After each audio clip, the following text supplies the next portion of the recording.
Hi guys, today we've got a little bit about heat of formation. Now what we're going to do in thermochemistry, we're going to actually take some things and we're going to make something new. Now when we do that, sometimes we give off heat. That's an exothermic reaction, exo meaning to exit the system.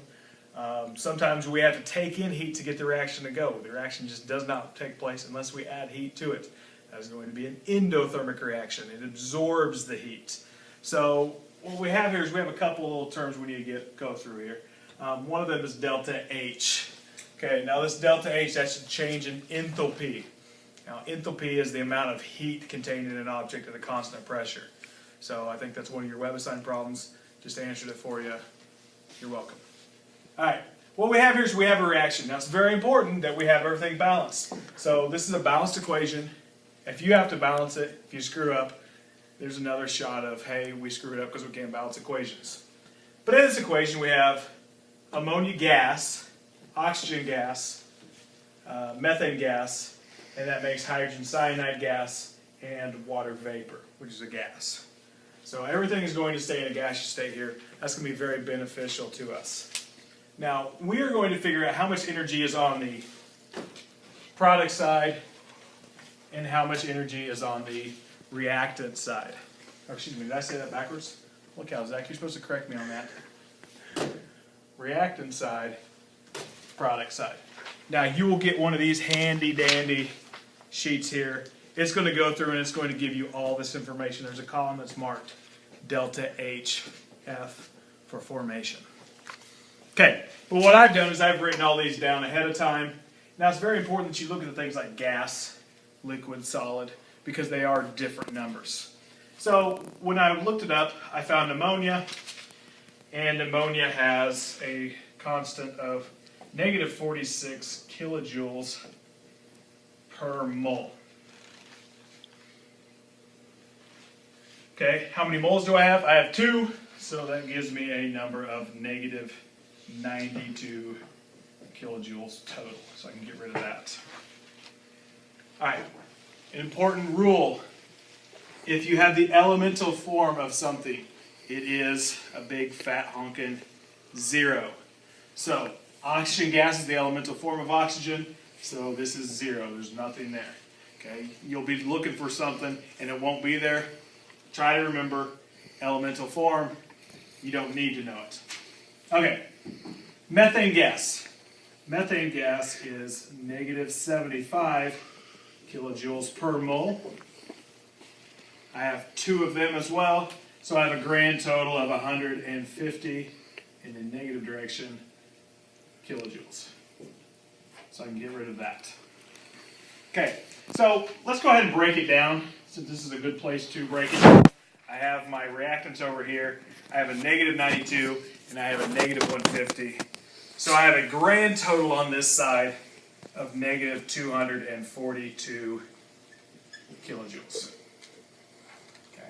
That's how much heat energy is on the product side, or the reactant side. I'm just going to screw that up all day today. Alright, on my product side, hydrogen cyanide is, we have a positive number, 135.1 kilojoules per mole. With 2 of them, gives us 270.2 kilojoules. Alright, I'm going to pull over here into this little blank spot over here, Zach. Water. Water is actually a pretty sizable number. It's negative 242 kilojoules per mole. And we have 6 moles. Okay, so 6 times 242 in the negative is going to be negative 1181.8 kilojoules. Okay, this is where it's really easy to screw things up. Sometimes you guys just get in a negative mindset, everything's negative or everything's positive. Make sure you have your signs correct because you'll jack things up big time here. Okay, so what I have here when I combine those two is I have a grand, whoa, that is not that. Zach? I was about to say. 6 times 250 is not 1,000. That's this answer. Fast forward. This is what you get when you do things ahead of time. It's 1,452 kilojoules. That looks better.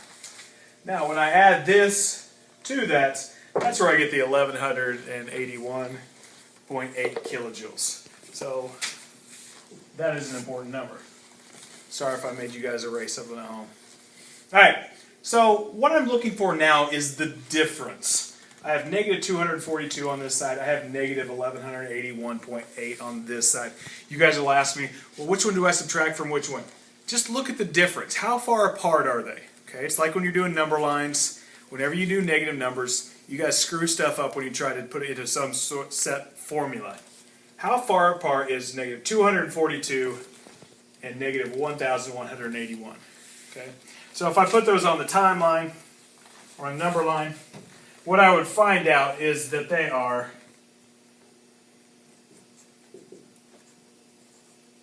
(939.8) apart from each other. Let's talk about the negative here in just a second. Okay, so they're 939.8 units apart from each other. Okay, now let's talk about where we started at. We started at negative 242. We went to negative 1,181.8. So our delta H, our change in enthalpy, we went from a negative number to an even more negative number. So that means we dropped. That's where I put that negative in there just a second ago. Okay, so it dropped by that many kilojoules. Okay, so if I started off with a negative on this side, and I got more negative, what happened to my energy? Did I give energy away? Did I take it in?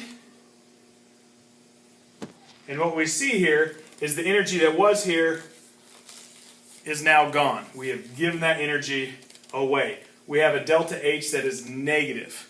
So if we have a negative delta H, what that's telling me is we have an exothermic reaction that's taking place, because that energy we started with is now no longer with us. We got rid of it. Okay, so kind of think of yourself as being the object. If you don't have it anymore, you've given it away. Anytime we give away energy, exothermic. Okay, so we'll talk about how we're going to do the sign conventions up here probably tomorrow in class. But that's a good place to start. And also for us right now, it's a good place to finish for heat of formation. That is the answer to number 1 on your problem tomorrow. We'll look at that as we go into Hess's Law here right now. Alright, I know it says 2 videos tonight as far as what's going on with heat of formation and Hess's Law. Ran out of time. Didn't quite get the Hess's Law video made. I had it about halfway made and started to rush it and it got ugly. So just 1 video tonight. I'll have another video over Hess's Law tomorrow night. It'll be a little bit shorter. It won't be terribly long. It'll probably be about as long as tonight, so 7-8 minutes. And don't worry about that part right now. We'll talk about it a little bit in class tomorrow. Anything that we need to know about. So have a good night. We will see you tomorrow.